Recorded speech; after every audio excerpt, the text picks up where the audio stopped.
Everybody, welcome to the doctor's office with yours truly, Dr. Teddy. Today I'm going to have some sad news for you. This is a terminal case. It is The Mummy, Tomb of the Dragon Emperor. As skilled as I am, there are some patients that are just beyond my help. But we are going to see what went wrong with this movie to help you guys, or other producers out there, or directors, or writers, to not do what this movie has done to one of my favorite franchises. Let's begin here. Alright. We're going to go through multiple symptoms. Be prepared.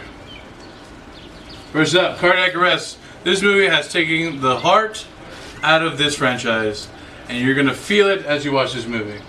First thing they do is they replace the core romance. I don't know about you, but if I invest my time in a relationship in a movie, they better keep that relationship going or give me a great reason why that's not there. Like, no offense to this actress, I don't even know who it is, don't care to know who it is. But I was so invested in Rachel Weisz that I felt robbed that they didn't have her here. They could have just been like, oh, she's with her mom, oh, she's sick, oh, whatever. No, they're just like, you know what, you're not going to notice. And guess what? We did, alright? Don't do that to us. We OTP for a reason, and we appreciate the relationships for a reason, so don't do this to us, alright? The next thing they did, they totally messed up the team dynamics, alright? We have the charismatic, badass Brendan Fraser. And then we have the dopey brother that always gets into trouble and needs help. And you have the smart, bold, kind of gets you into trouble lead female character with a mysterious Egyptian fellow that helps you along the way. For this movie, they took all that out. They had like a son that was like, went from like adoring his father to just like challenging him on every step, like, Dad, I could be my own man. I could do everything. Oh, you saved me for like the third time in this movie, but you know what? I can still be my own man, Dad. I'm like, dude, what are you doing? And the absence of Jonathan's humor is felt in this one. He's more dopey than anything in this one, and it just hurts. But this guy was one of my favorites. It really was. He was like the core of this movie that just gives you a little bit of like backup badness. Like, it was just like the second guy you go to when Brendan Fraser's in trouble, and he's gone, and he's like, why? Oh man. And the only thing that was like lingering this post before the movie died out was Brendan Fraser. You get to see him one last time for one of his great performances before he falls off the face of the earth. I miss you, man. I need you to come back. Moving on to other problems with this movie. The head trauma. I don't know about you, but when I watched the first two movies of The Mummy, whenever they added just something like Raising the Dead, Wall of Sand, it never occurred to me that it was kind of like magic. It was just like, oh man, this Egyptian lore, Egyptian power. It was like a separate entity. In this movie, they kind of like stripped away like the ancient powers and kind of put it in like a magically feel. That kind of like lessened the intensity of this movie.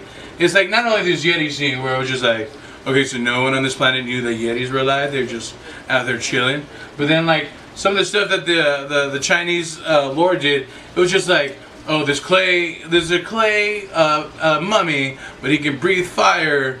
But like, it just really detracted from the movie. It was just like, instead of this intense presence of like a world you're discovering, it's just like magic that just like been implanted to the movie that you just have to accept. Another thing, this villain is so wrong in this movie, and it's twofold actually.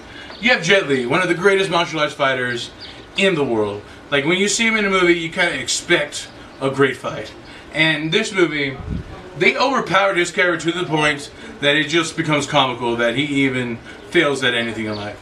Here's a list of his powers. Elemental powers, like he controls every element. Shape-shifting, telekinesis, regeneration, and super strength. So you mean to tell me, as charismatic as Brendan Fraser is with a revolver is, he can take on this mummy with these powers? Are you kidding me? And honestly, if you're waiting for like a moment where Jet Li just whips out some martial art madness, you better expect 2, maybe 3 scenes at the most at the very end. Because half the time he's like a clay CGI character that is just like, what are we doing here, guys?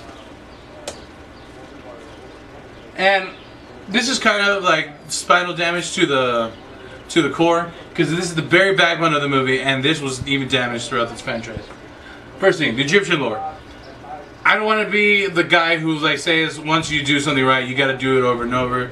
I'm not saying you can't expand it within the movie, But the Egyptian lore was kind of like the basis of this franchise. It was like kind of an untapped reservoir where you don't see too many movies going into this, where like Egyptian like hieroglyphics, curses, mummies. And I feel like this movie like tapped something that could have been like expanded upon more, but they dropped it on after the second movie. I was like, I feel like there still could have been more. Like, isn't there other tombs that we haven't seen yet, or other mummy things we couldn't see? And I was like, I can't feel like they jumped the ship to the Chinese lore a little too. Not to knock the Chinese lore for what it was. I was just, when I saw The Mummy 3, I still expected the mummy to be in Egypt, and I feel like that hurt the core of the movie.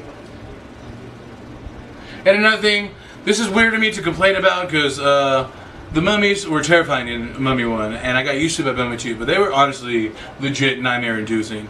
But I feel like that was part of the reason why the Mummy was so successful. Excuse me. It was like Brendan Fraser had to fight these like mummies from the dead, and you just see him like it's like so claustrophobic. We're into the tombs, and you're like, we have to survive. We have to stop this from spreading. And I was like, and then when you took it away from the third movie and you introduced like clay mummies, I felt like okay, you can just bust some clay. Like they're super fragile, and it's just like it took away from something that was very powerful in the thing. This is probably the only time I would complain about it not being scary enough, just because it was part of the greatness that was the Mummy franchise. So after all this damage, I have to say the only treatment is probably the treatment that they're giving it is probably the reboot, because they had to kill whatever they had. It was not going to work.